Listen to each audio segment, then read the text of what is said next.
Bismillahirrahmanirrahim. Assalamualaikum warahmatullahi wabarakatuh. Waalaikumsalam warahmatullahi wabarakatuh. Alhamdulillahilladzi arsala rasulahu bil huda wa dinil haq liyudhhirahu ala dini kullihi wa kafa billahi syahida. Asyhadu an la ilaha illallah wahdahu la syarikalah wa asyhadu anna Muhammadan abduhu wa rasuluh la nabiyya ba'dah. Allahumma sholli ala Muhammad wa ala alihi wa sahbihi ajmain. Alhamdulillah ya, kita berjumpa lagi di episode podcast Bina Esa TV yang pada kali ini seperti biasa bersama guru kita Pak Profesor Samsuri ya dari Yayasan Bina Esa. Nah, pada kali ini ada topik yang cukup menarik ya, sesuai dengan kapasitas beliau juga yang di usia ke-85 tahun masih sehat walafiat ya. Alhamdulillah ya Pak. Nah, sekarang Pak Samsuri akan berbagi apa saja sih kiat menjadi sehat jasmani dan rohani. Dan kiat ini dirangkum dalam sebuah formula, yaitu disebut dengan sholat. Ya, mungkin ini dengan S biasa ya, bukan dengan SOT, tapi dengan S, yaitu SOLAT. Mungkin tanpa panjang lebar, kita akan serahkan kepada beliau ya secara garis besar menjelaskan apa yang dimaksud dengan sholat. Mangga Pak Prof. Terima kasih atas kesempatan ini, Pak Ahmad. Para pemirsa sekalian, Assalamualaikum warahmatullahi wabarakatuh. Waalaikumsalam Salam warahmatullahi sejahtera bagi kita semua. Semoga semua dalam keadaan baik-baik saja. Insya Allah pada kesempatan ini Bapak akan menyampaikan satu formula kehidupan dengan nama sholat. Sholat itu terdiri daripada 5 huruf, yaitu S, O, L, A, dan T. Nah, sebelum Bapak menyampaikan formula ini, akan Bapak sampaikan tentang sholat itu sendiri. Ya, mangga Pak. Sholat itu adalah wajib dalam hukum Islam. Ya. Itu tiang agama. Ya. Bahkan dengan sholat itu katanya bisa mencegah perbuatan keji dan mungkar. Orang yang melakukan sholat itu insya Allah akan sehat. Karena sholat itu satu rangkaian dimulai dengan membersihkan badan kita yang namanya abdas atau wudhu. Kebersihan itu pangkal kesehatan. Nah, setelah orang itu bersih-bersih diri dari organ-organ kita yang penting, ya, itu waktu sholat itu ada waktunya. Ya. Tidak setiap saat orang boleh sholat, ya. Ada waktu-waktu yang tidak boleh sholat. Yang wajib saja adalah 5 waktu, ya. Ada subuh, zuhur, asar, maghrib, dan isya. Nah, itu latihan disiplin, ya. Jadi sholat itu tidak boleh waktunya itu di mana saja, ya, atau kapan saja, tapi ada waktu-waktu tertentu, ya. Jam sekian lewat sekian menit.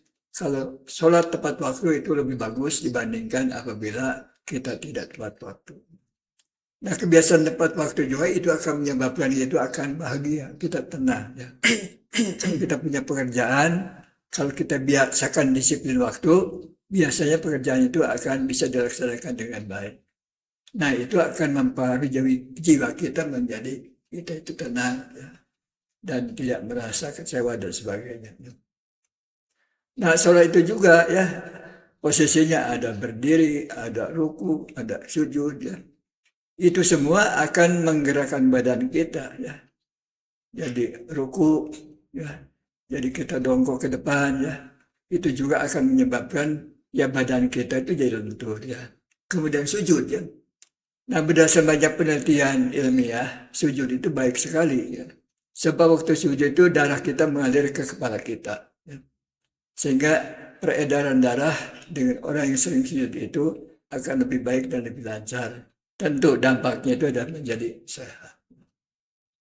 Nah, jadi salat juga itu satu rangkaian doa dan zikir. Dan juga baca Al-Quran. Nah, itu semua itu akan memberikan dampak kepada kita, ya, supaya kita menjadi tenang, tentram, dan menjadi sehat. Ya. Baiklah, sekarang kita akan coba bahas, ya, formula itu sendiri. Ya. S-nya itu adalah salam, senyum, santun, sabar, dan syukur. Ya. Nah, kalau orang menyampaikan salam, kalau bertemu dengan teman-teman, ya, itu akan menyebabkan, ya, itu kan doa, salam itu kan mendoakan, ya, semoga Anda dalam keadaan baik, sejahtera dan sebagainya. Pasti yang ditegur oleh kita itu akan menjawab kepada kita, ya. Itu juga menyebabkan komunikasi atau relasi kita dengan teman-teman menjadi baik. Nah, itu menyebabkan kita jadi bahagia dan tenang, ya. Ditambah misalnya mukanya senyum, ya. Nah, senyum itu katanya suatu kegiatan yang menggunakan energi paling sedikit, ya. Tapi dampak psikologisnya itu sangat baik kepada kita apabila kita sering tersenyum, ya. Kemudian kalau bicaranya santun, ya, tidak menggunakan kata-kata yang kasar, ya, terlalu keras omongannya, ya. Itu juga menyebabkan relasi kita dengan teman-teman menjadi baik, ya. Ditambah sabar, ya. Hidup itu tentu akan senantiasa menghadapi banyak tantangan, ya. Banyak hambatan, ya. Banyak kesulitan, ya. Itu menghadapinya yaitu dengan sikap sabar, ya. Di jalan, ya, lebih-lebih zaman sekarang itu banyak jalan macet, ya.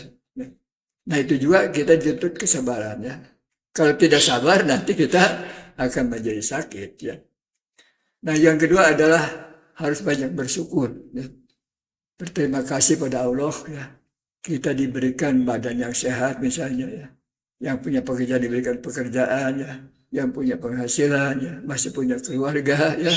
Kemudian kita juga misalnya ya punya usaha meskipun kecil, ya. Itu harus disyukuri, ya. Orang-orang yang bersyukur itu katanya oleh Allah itu akan ditambah kenikmatannya, ya. Oleh karena itu biasakan kita menjadi orang yang bersyukur dalam kondisi apapun juga. Itu akan menyebabkan kita tenang dan akhirnya akan menyebabkan kita sehat, ya. Yang kedua, pokoknya itu kita harus ada olahraga, ya, olah pikir, olah hati. Badan kita itu harus digerakkan, ya. Seperti dalam sholat itu sendiri kan sholat itu tidak hanya duduk, ya. Ada berdiri, ada ruku, ya, ada sujud, ya. Ya, kemudian duduknya juga duduk tertentu, ya. Itu semua adalah semacam olahraga ringan, ya. Jadi orang yang getol sholat itu relatif akan menjadi sehat dibandingkan orang yang tidak mengadakan sholat, ya. Nah, jadi olahraga itu penting, ya. Ada olahraga yang sangat mudah dan tidak menggunakan modal yaitu jalan kaki, ya, atau jalan di tempat, ya, atau misalnya taiso, ya, ya. Itu semua adalah menggerakkan badan itu akan menyebabkan badan kita itu jadi terus bisa bergerak, ya. Badan kita itu akan menjadi lebih sehat, ya. Yang kedua, ya, pola pikir, ya. Ya, otak kita itu harus dimanfaatkan, harus digunakan, ya. Gimana caranya? Misalnya dengan baca buku, ya, diskusi dengan teman-teman, mendengar tausiah, ya. Itu semua itu akan menyebabkan otak kita itu jalan, ya. Dan yang ketiga adalah olah rasa, ya. Ya, dengan zikir, ya, dengan berdoa, ya, dengan tadarus, ya. Kemudian juga menetapakur, ya. Itu semua adalah sebagai langkah usaha kita supaya kita itu menjadi orang yang sehat, ya. Kemudian E-nya, lapang dada. Nah, sering Bapak sampaikan, lapang dada itu pemaaf, ya. Kita harus pemaaf pada orang lain, karena memang manusia itu tidak sempurna, ya. Kita sendiri bisa berbuat salah, kenapa orang lain tidak boleh berbuat salah, ya. Apakah orang itu sebagai orang biasa, ya, sebagai pemimpin, ya. Lebih-lebih zaman sekarang ini, ya. Zaman sekarang ini zaman terbuka, ya, zaman demokrasi, ya. Kadang-kadang orang itu ngomongnya suka yang keras, ya, berikan kritik yang pedas, ya. Ya, kita harus sabar, ya, harus bersedia memaafkan, ya. Lebih-lebih kalau kita itu menyimpan dendam itu sebenarnya menyimpan penyakit, ya. Tapi apabila kita melepaskan diri, memaafkan orang lain, insya Allah penyakit itu akan menjadi jauh. Nah, kemudian yang keempatnya A-nya, yaitu asupan energi, ya. Dalam hidup kita butuh energi, ya. Di antaranya makanan dan minuman, ya. Dan sekarang banyak makanan dan minuman itu buatan pabrik itu, ya. Makanan minuman yang sehat itu adalah buatan kita sendiri, ya. Jadi tidak menggunakan ya penyedap ya, kemudian pengawet dan sebagainya, pewarna ya. Itu semua memang tampaknya bagus, di lidah memberi enak, tapi tidak atau kurang sehat pada kita. Ya. Nah, jadi asupan energi yang bersifat fisik, makanan dan minuman itu harus yang sehat. Juga sekarang itu banyak sekali ya yang masuk bukan pada ya jasmani kita ya, tapi pada rohani kita, pada mata kita, pada telinga kita ya. Itu juga kita harus bisa ya, jangan asal dengar ya, jangan asal lihat ya. Lihatlah yang baik-baik, dengarlah yang baik-baik ya, tausiah dan sebagainya ya. Itu akan menyehatkan. Memang hidup itu pilihan ya. Sekarang pilihannya sangat banyak ya. Ya. Memang makin maju dunia itu, kita akan dihadapkan banyak pilihan ya. Oleh karena itu kita harus bisa memilih yang terbaik, yang ada manfaatnya bagi diri kita dan juga bagi orang lain. Kemudian yang kelima itu, itulah takwa. Takwa itu taat ya. Taat melaksanakan perintah Allah sebaik-baiknya. Ya, taat juga untuk tidak melaksanakan apa yang dilarang oleh Allah ya. Insya Allah apabila orang taat pada Allah, karena Allah itu ada Maha Pengasih, Maha Penyayang, Maha Besar, Maha Agung, dan Maha Dekat ya. Nah, jadi kalau kita banyak kesulitan, jangan hanya berpikir minta pertolongan pada teman kita, saudara kita ya. Langsung saja kita berusaha minta kepada Allah. Tidak usah menggunakan perantara. Katanya Allah itu lebih dekat dari urat nadi kita. Oleh karena setiap saat kita bisa berhubungan dengan Allah. Iya karena wudu wa iya. Hanya pada Allah saja kita menyembah, pada Allah juga kita mohon pertolongan. Tentu saja ya, secara fisik kita juga harus tolong-menolong dengan sesama kita, dengan saudara-saudara kita ya. Itu juga memang kita harus tolong-menolong. Itu barangkali secara garis besar dari formula. Oke, luar biasa Pak nih. Jadi kalau boleh saya lihat ya di sini yang 5 hal ini. Jadi kita itu memperbaiki keempat aspek kehidupan kita Pak, yaitu aspek fisik ya atau raga, aspek pikiran, kemudian aspek emosi dan aspek spiritual. Apa bisa dikatakan seperti itu Pak? Betul ya. Karena memang manusia itu memang terdiri dari berbagai komponen ya. Ada yang fisik, yang non fisik gitu ya. Yang fisik itulah jiwa dan juga raga kita ya. Itu semua akan mempengaruhi ya kepada rasa kita, apakah kita itu akan menjadi sehat atau kita akan menjadi sakit ya. Jadi sakit dan sehat itu antara lain ikhtiar kita ya. Yang mengatakan setiap orang akan memperoleh sesuai dengan amalnya masing-masing. Nah, sementara banyak orang yang lebih fokus nih Pak, dia itu memperbesar fisiknya. Misalnya dia membayar mahal untuk main ke gym. Tapi sementara yang lainnya kurang diperhatikan. Bagaimana tuh Pak? Ya. Memang hidup itu harus lengkap ya. Ibadah juga harus ibadah yang kapah ya. Ibadah mahdoh laksanakan. Tapi ibadah sosial juga dilaksanakan. Fisik juga memang harus kuat ya. Tapi fisik kuat apabila non fisiknya tidak kuat juga tidak akan bahagia. Dan jangan berlebih-lebihan ya. Terutama kalau tujuan kita itu sehat ya. Nah orang yang memang khusus olahraga itu biasanya karena itu mengejar prestasi ya. Mengejar prestasi boleh-boleh saja ya. Itu tidak salah ya. Sebab orang juga bisa mendapatkan penghasilan besar dengan olahraga ya. Ya lihat saja misalnya jago badminton ya, jago sepak bola ya, itu kaya raya ya. Kalau mereka itu memang bisa bermain dengan baik. Tentu saja untuk sampai ke sana juga membutuhkan proses ya, mau bersabar, mau berlatih sesuai dan konsekuen dan disiplin. Oke Pak, kita masuk ke nomor 1 nih Pak, tentang salam, senyum, santun, sabar, dan syukur. Bisa dikatakan ini ya ada faktor emosinya, ada faktor spiritualnya juga. Nah pertanyaannya bagaimana caranya supaya kelima hal ini selalu kita lakukan Pak. Kadang-kadang kan kita suka lupa nih. Tahu sih sabar itu bagus, tapi kadang-kadang nggak sabaran gitu. Harus dibiasakan ya, biasakan ya. Allah bisa karena biasa.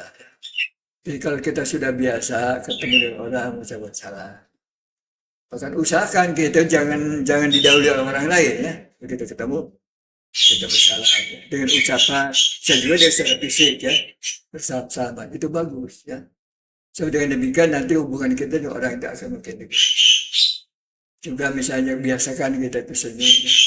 Simpan lidah kita di atas langit-langit. Nah itu posisi senyum itu ya. Kalau lidah kita ada di atas langit, nah itu posisinya posisi senyum ya. Nah itu bagus ya. Jadi kalau kita senyum pada orang lain, pasti akan dibalas dengan senyum, Pak. Ya. Nah lebih-lebih dengan bicara, ya biasakan bicara santun, ya, lemah lembut, jangan mudah marah, jangan mudah mencela, ya. Sebab perbuatan yang demikian itu tidak akan menimbulkan hubungan baik, Pak. Jadi hubungan yang kurang baik. Sedangkan rizki itu bukan dari diri sendiri saja. Artinya bukan karena ikhtiar kita saja, tapi bantuan orang-orang lain. Oke nih Pak, ini tentang aplikasi sabar nih Pak, aplikasi sabar. Yang sering kali lihat kalau kita di jalan, kok banyak sekali orang yang tidak sabar. Misalnya pingin selalu ngebut. Kalau ada yang lambat atau menghalangi di depan langsung ngelakson dan sebagainya. Atau marah-marah ya dan sebagainya. Mungkin ada nggak Pak nasihat dari Bapak kepada orang-orang yang tidak sabaran di jalan tuh? Ya, memang kita sekali lagi harus dibiasakan ya. Ya, dalam kondisi demikian, banyak berzikir Pak. Ya. Misalnya ada doa Robbana Afrik ala Sobron, wasabit akdaman pansudara kafirin, astagfiruddin, astagfiruddin, baca salawat. Insya Allah apabila kita mendekat kepada Allah, itu kita akan diberikan kesabaran. Karena Allah bersama orang sabar ya Pak. Nah, itu bersama orang yang sabar. Sabar itu adalah satu kiat yang tidak bisa tidak harus kita manfaatkan. So, kalau tidak itu akan merugikan diri kita sendiri. Ya. Jadi pembiasaan. Ya. Biasakan kita seperti demikian. Ya. Lama-lama nanti ya akan enak bersabar itu ya. Sebab apa gunanya kita marah-marah dalam situasi begini? Itu bukan solusi ya. Jadi apabila ada masalah kan juga kita mencari solusi ya. Nah dalam kondisi sedang macam itu bagaimana ya? Marah-marah ya, bukan menambah kesejukan ya. Barangkali kita akan menjadi sakit ya. Malah pada orang lain tidak ada manfaatnya, tidak ada solusi. Meskipun kita nekan klakson dengan keras, toh di jalan juga pengen maju ya Pak. Sama-sama ya. Bahkan nanti kita jadi bertengkar dengan teman kita sendiri, tidak ada manfaatnya. Oke, ini yang tentang syukur nih Pak. Ada sering kali ya, saya melihat atau mungkin kadang saya juga melakukan. Contohlah sekarang musim hujan, banyak sekali orang yang terkena flu seperti saya sekarang nih, atau masuk angin. Nah seringkali orang itu malah memenuhi harinya dengan keluh kesah. Padahal tubuh yang lainnya sehat-sehat nih Pak. Nih, bagaimana menurut Bapak nih Pak? Ya. Jadi manusia itu kadang-kadang ya tidak memperhatikan bahwa dia itu mendapatkan nikmat yang begitu banyak. Ya. Jadi ini kita harus menyadari ya. Memang nikmat Allah itu begitu banyak ya. Tapi kadang-kadang apabila ada masalah pada satu bagian dari fisik kita ya, kemudian kita ya seolah-olah bahwa dunia itu akan kiamat. Jangan ya. Kita juga harus berpikir ya, syukuri setiap kenikmatan yang diberikan oleh Allah kepada kita ya. Nah, jadi kalau kita misalnya sakit ya kita harus ikhtiar ya. Apabila kita menghadapi masalah ya cari solusinya ya. Jadi ikhtiar itu wajib ya. Sebab kalau tidak juga itu akan merugikan diri sendiri ya. Nah, jadi karena itu memang hidup itu bukan di dunia itu bukan surga. Di dunia itu akan banyak tantangan. Nah, kita harus menyadari ya, kita tidak tinggal di surga, kita tinggal di dunia yang maya ya. Di mana di dalamnya itu banyak sekali tantangan. Tugas kita itu adalah mencari solusi supaya tantangan itu bisa dihadapi oleh kita. Oke Pak, sekarang masuk ke nomor 2 nih Pak. Tapi saya ingin membahas tentang olah pikir nih Pak. Kenyataannya, ya mungkin kita banyak melihat ya, orang-orang yang usianya baru ya dalam tanda kutip ya baru 60, baru 70 tapi sudah pikun. Bahkan saya suka melihat yang masih lebih muda pun bukan pikun, tapi mereka sudah malas berpikir. Nah, mungkin Bapak bisa berbagi kiat-kiatnya bagaimana cara olah pikir sehingga Bapak sampai usia 85 tahun pemikirannya masih jernih. Silakan, Pak. Jadi kita harus ikhtiar. Pertama, Bapak membiasakan diri itu membaca buku. Baca buku. Dengan membaca buku, maka kita itu akan mendapatkan informasi, ya. Dibiasakan mendapatkan juga misalnya solusi-solusi dari setiap masalah, ya. Itu bagus, ya. Yang kedua, Bapak setiap hari itu baca Al-Quran itu 1 juz, ya. Itu dengan demikian itu maka otak juga kita jalan, ya. Jadi setelah dibaca, katakan karena tidak tahu bahasa Arab sepenuhnya, ya, baca 1-2 ayat yang kita pahami. Nah, kemudian yang ketiga, Bapak mah suka main catur, ya. Main catur di dalam handphone kita, ya. Itu bagus main catur itu, ya. Dibiasakan kita itu menghadapi masalah, ya. Kemudian menghadapi tantangan, ya. Itu otak kita itu jalan. Yang ketiga keempat, Bapak sodako, ya. Itu ada main sodako, ya. Dengan hitungan-hitungan. Itu juga bagus, ya. Nah, jadi memang kita harus ada ikhtiar, ya. Kemudian Bapak kalau misalnya ikut rapat, Bapak pasti ngomong, ya, suka bertanya gitu, ya. Ya. Saya dibiasakan bertanya itu mengaplikasikan pikiran, ya. Dan yang keempat, yang terakhir Bapak suka diskusi dengan teman-teman dari sekarang, ya. Dengan sering berdiskusi, maka otak kita itu akan jalan, ya. Nah, jadi otak itu memang harus dilatih, ya. Seperti fisik kita. Kalau fisik kita tidak pernah dilatih, ya, sama, itu juga nanti akan menjadi kaku, menjadi lemah. Bapak tiap hari jalan kaki, ya. Bapak dibiasakan Bapak start di masjid itu, biasanya setelah subuh itu selama 1 jam itu ada di masjid, yaitu membaca Al-Quran, ya. Kemudian kadang-kadang diskusi dengan teman-teman, ya. Kemudian Bapak jalan kaki, ya, kira-kira setengah jam. Nggak buru-buru pulang ke rumah, ya, keliling aja, ya. Biasa di jalan ketemu dengan teman-teman yang sama tuanya, gitu, ngobrol, gitu, ya. Itu bagus, ya. Ada yang susah, ya, kadang-kadang kita bantu sedikit, ya. Nah, itu juga akan menyenangkan kita, ya. Nah, itulah langkah-langkah yang Bapak biasakan, ya, supaya, ya, apakah fisik, apakah mental kita relatif, ya, tidak cepat, ya, luluh gitu, ya. Jadi agak stabil. Ya seperti pisau atau golok ya Pak. Kalau Ya. sering diasah tetap tajam. Kalau dibiarkan berkarat ya Iya, Pak. berkarat, ya. Jadi intinya pikiran kita harus jalan terus ya Pak. Jadi alhamdulillah Bapak ini kan mata Bapak masih normal, ya. Telinga masih normal gitu, ya. Nah, karena memang ya seperti itulah. Jadi dengan sholat, ya. Sholat malam. Bapak setiap malam sholat tahajud, ya. Bahkan tiap malam itu Bapak mandi dengan air dingin, ya. Itu katanya sehat, betul, ya. Jadi kadang-kadang orang mengatakan mandi dengan air dingin itu nanti akan sangat dingin. Tidak demikian, ya. Katanya bikin rematik Pak. Tidak, ya. Nah, karena misalnya air itu ada kondisinya dingin, badan kita dingin dengan dingin seperti negatif kali negatif, ya. Nah, jadi secara fisika itu negatif itu jadi positif, ya. Jadi hangat lah. Boleh dicoba kalau yang belum coba. Oke Pak, selanjutnya nih tentang mungkin berkaitan dengan nomor 3 juga, yaitu olah rasa dan lapang dada. Ya mungkin karena lapang dada juga termasuk olah rasa ya Pak. Nah, mungkin pertanyaannya nih bagaimana nih Pak? Karena seringkali kalau lihat orang itu kita bawaannya itu marah atau kecewa dan sebagainya. Bagaimana Pak kiat-kiat lebih dalamnya Pak? Jadi kita itu harus menyadari, ya, manusia itu tidak ada yang sempurna, ya. Nah, kalau orang lain tidak sempurna, memang kita juga tidak sempurna. Kalau orang berbuat salah, kita juga bisa berbuat salah, ya. Oleh karena itu tidak ada manfaatnya, ya, kita marah-marah, lebih mendendam. Mendendam itu sama dengan menyimpan penyakit di dalam diri kita. Sayang, ya. Untuk apa penyakit disimpan, ya? Lebih makan saja lah, lupakan saja lah, ya. Tahu di dunia itu banyak masalah yang lain lah. Pikirkannya lah yang baik, yang positif, ya. Nah, kalau orang misalnya berbicara kurang bisa sama kita, biarkan saja lah, ya.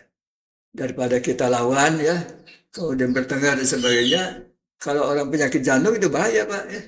Nanti bisa stroke ya, gitu. Nah itu membahayakan diri sendiri.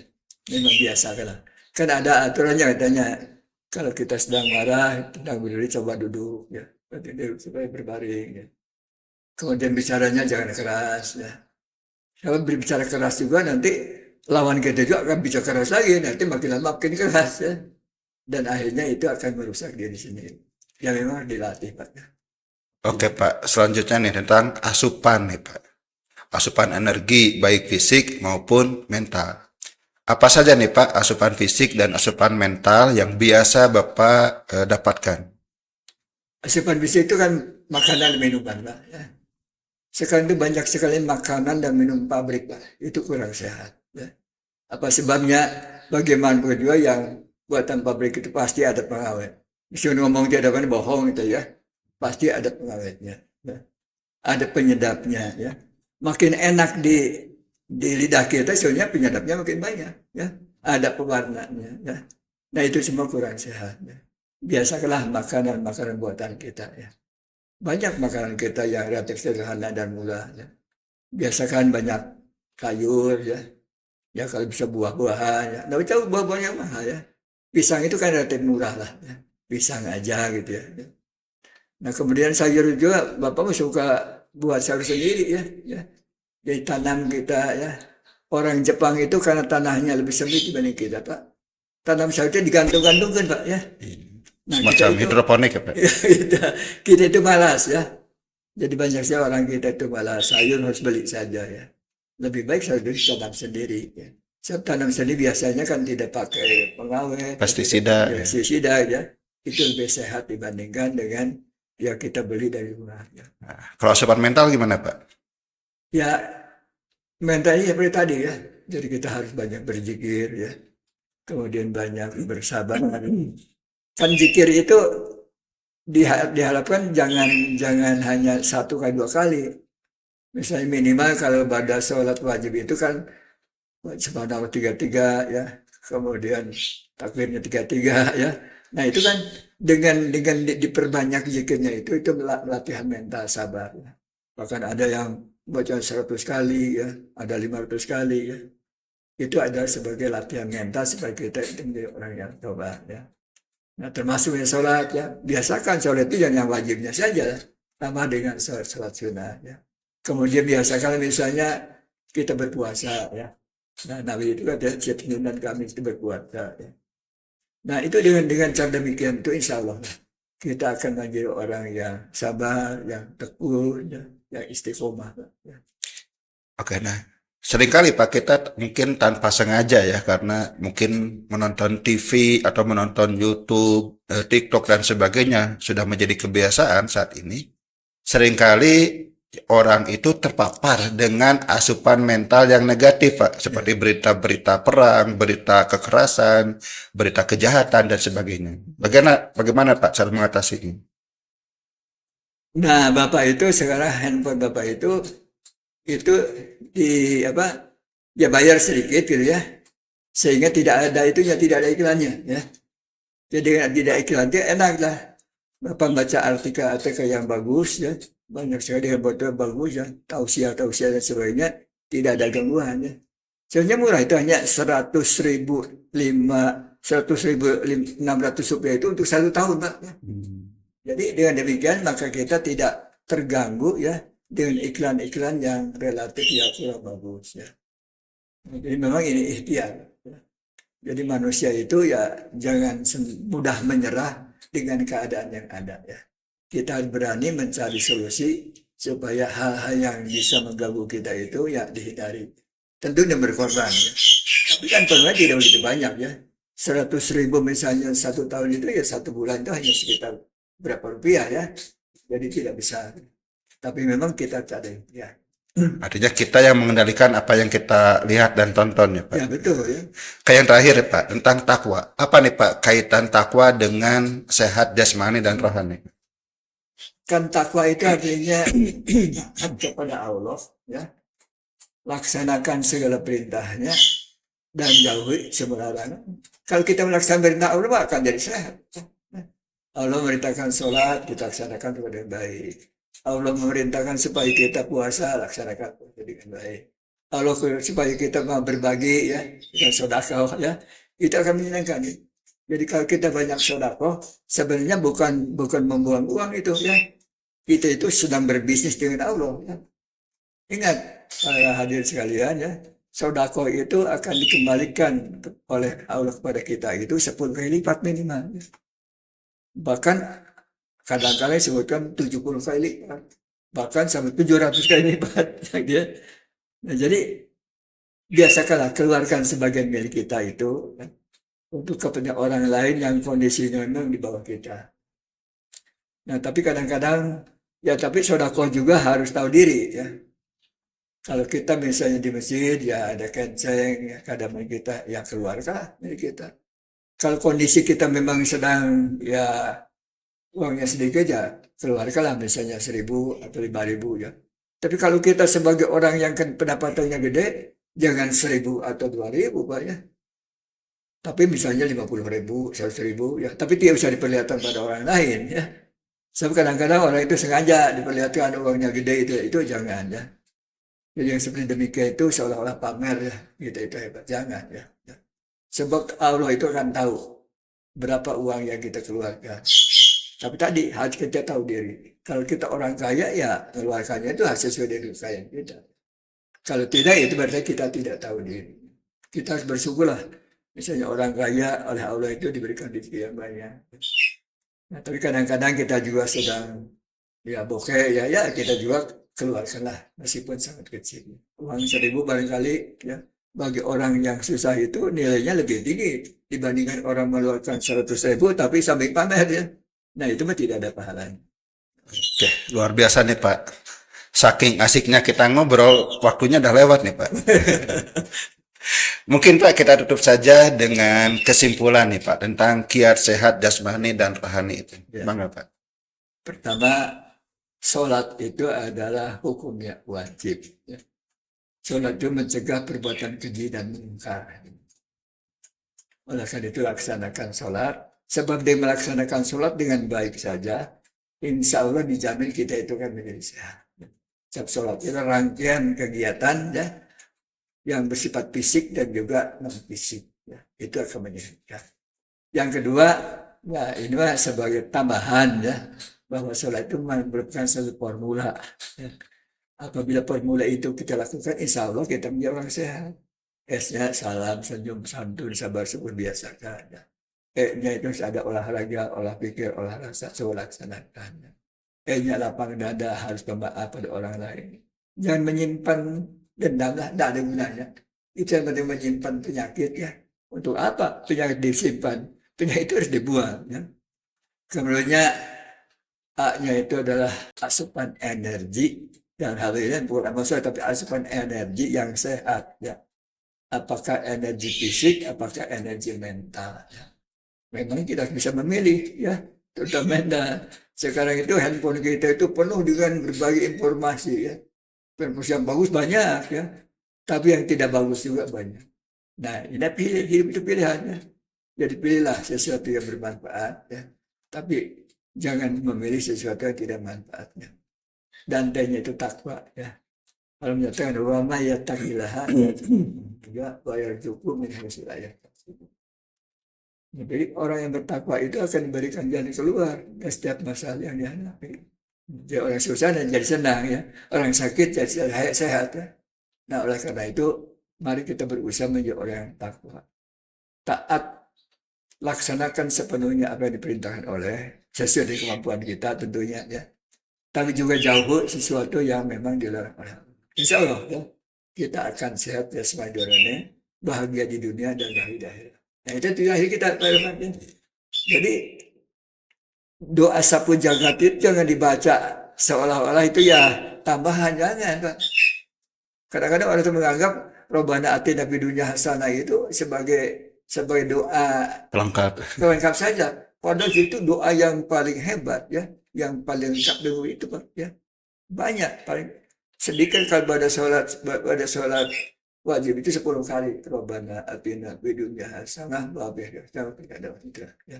Itu aja barangkali, mudah-mudahan ada manfaatnya Pak Heri sekalian. Mohon maaf atas segala kekurangannya.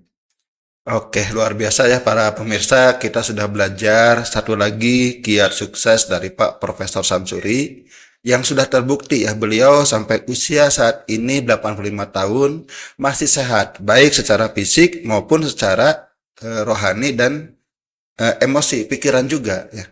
Beliau bagaimana tidak sakit-sakitan dan pemikirannya masih cerdas, masih rajin ibadah dan sebagainya. Mudah-mudahan saya pribadi dan para pemirsa bisa mengambil pelajaran dan mendapatkan manfaat yang sama. Oke, mungkin karena waktunya sudah cukup panjang, kita tutup saja podcast kita pada kali ini. Mohon maaf atas kesalahan dan kekurangan dari kami berdua. Wassalamualaikum warahmatullahi wabarakatuh. Waalaikumsalam warahmatullahi wabarakatuh.